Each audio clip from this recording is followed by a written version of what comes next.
গাছে গাছে ছেয়ে আছে অগণিত মোনার্ক প্রজাপতি। এমন অসংখ্য প্রজাপতির মিলনমেলা দেখতে হলে আপনাকে যেতে হবে মধ্য মেক্সিকোতে, কারণ প্রজাপতিদের এই অভয়ারণ্য সম্প্রতি দর্শনার্থীদের জন্য আনুষ্ঠানিকভাবে উন্মুক্ত করা হয়েছে। সেখানকার ওয়ামেল দেবদারু গাছগুলো দখলে নিয়েছে লাখ লাখ কমলা রঙের প্রজাপতি।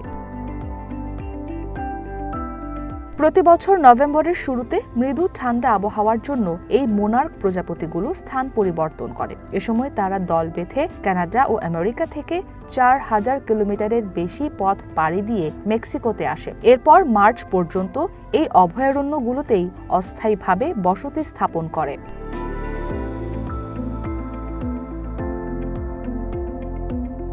প্রজাপতিদের এই অভয়ারণ্যটি মেক্সিকোর 56,000 হেক্টরের বেশি এলাকা জুড়ে বিস্তৃত। বছরের এই সময়টায় অর্থাৎ শীত মৌসুমে যখন ঝাঁকে ঝাঁকে মোনার্ক প্রজাপতি বাসা বাঁধে, তখন পর্যটকদের জন্য 4টি অভয়ারণ্য উন্মুক্ত করা হয়।